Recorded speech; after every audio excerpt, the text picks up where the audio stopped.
AP ప్రభుత్వం ఎమ్మెల్సీలకు, ఎమ్మెల్యేలకు క్రీడల పోటీలు నిర్వహిస్తూ ఉంది. ఒక రిక్రియేషన్‌లో భాగంగా.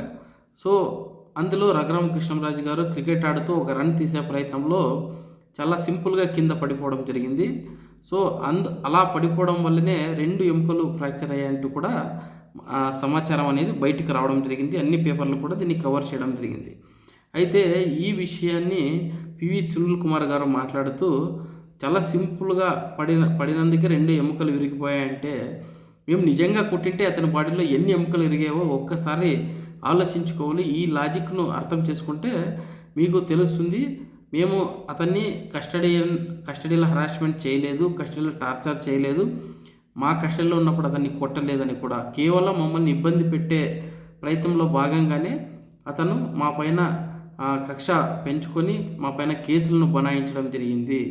మేము అతన్ని కొట్టాల్సిన అవసరం మాకు లేదు అంటూ కూడా పివి సునీల్ కుమార్ గారు అతని పైన ఆరోపణలు చేయడం జరిగింది. రఘురామ కృష్ణంరాజు గారి పైన మేము కొట్టామన్నది 100కు 100 పాళ్ళు అసత్యం.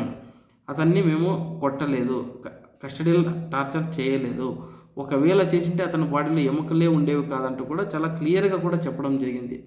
అయితే సునీల్ కుమార్ నాయక్ని అరెస్ట్ చేయడానికి ఏపీ ప్రభుత్వ పోలీసులు ఏ విధంగా బీహార్లోని పాట్నాలో అక్కడ మాట వేసుకుని కూర్చున్నారో మనందరికీ తెలిసిందే. అక్కడ కోర్టు ద్వారా మొట్టికాయలు తిన్నాక చాలా పకడ్బందీగా వెళ్ళే ప్రయత్నం చేస్తున్నారు. అతన్ని ఏ విధంగానైనా అరెస్ట్ చేసి తీసుకురావాలని అందుకు గాను బీహార్ హైకోర్టులో ఒక పిటిషన్ కూడా వేయడం జరిగింది.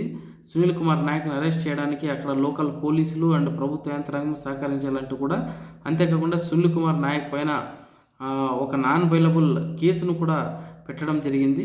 సో, సునీల్ కుమార్ నాయక్ను తీసుకొచ్చిన తర్వాత డెఫినెట్గా next target PV Sunil Kumar అనేది అందరికీ తెలిసిన విషయమే. అది సునీల్ కుమార్ కూడా నేను అన్నిటికీ సిద్ధంగా ఉన్నా అంటూ కూడా ఆయన చెప్తా ఉన్నారు.